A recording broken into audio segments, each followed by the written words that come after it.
ससुराल में बैठी बेटी हमेशा पिता की चिंता करके मेरे पिता स्वस्थ रहे, मेरे पिता प्रसन्न रहे। उसका कारण है मायका बाप के कारण होता है। शब्द तो मायका है, लेकिन मायका माँ के कारण नहीं माना जाता, मायका बाप के कारण से माना जाता। जब तक बेटी का पिता जिंदा रहता है तब तक बेटी सीना तान कर अधिकार पूर्वक मायके में आ सकती है, जा सकती है, कोई रोक टोक करने का साहस नहीं करता। लेकिन पिता की मृत्यु के बाद माँ चूँकि भैया और भाभी के अधीन हो जाती है तो मायका फिर भैया भाभी की इच्छा से मिलता है, अधिकार पूर्वक नहीं मिलता। इसलिए आपने देखे होंगे प्रसंग, जब किसी की माँ की मौत होती है बेटी रोती तो है लेकिन अपने को संभाल लेती है। लेकिन जब उसको समाचार मिलता है कि मेरे पिताजी नहीं रहे, मेरे पिता की मौत हो गई, इतना रोती है, इतना रोती। और जब पहली बार पिता की मृत्यु पर अपने मायके में आती है, दहाड़ मारती आती है, हाँ करती आती है और सबसे पहले अपने घर के मुख्य द्वार पर पछाड़ खाकर गिरती है। बहुत देर तक देहली पर पड़ी रहती है। उसको लगता है अब ये देहली मेरे लिए पराई हो गई, अब इसमें मैं स्वेच्छा से नहीं आ सकती जा सकती।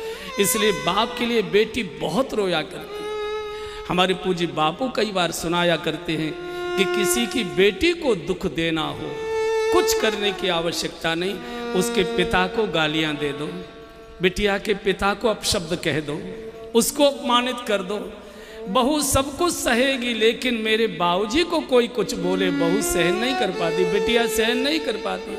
सास के पास जाएगी, पैर पकड़ेगी, रोएगी, माफ़ी मांगेगी, माता जी मुझे डांट लो, मुझे फटकार लो, मुझे भूखी प्यासी रख लो, मत बहू का दर्जा मुझे दो, मुझे नौकरानी जैसा मान लो, लेकिन मेरी सौगंध आपको लगे मेरे बाबूजी को कुछ बोलना नहीं, आपको पाप लग जाए। मुझे मालूम है कि मेरे गरीब बाप ने कैसे कैसे कर्जा करके मेरे हाथ पीले किए।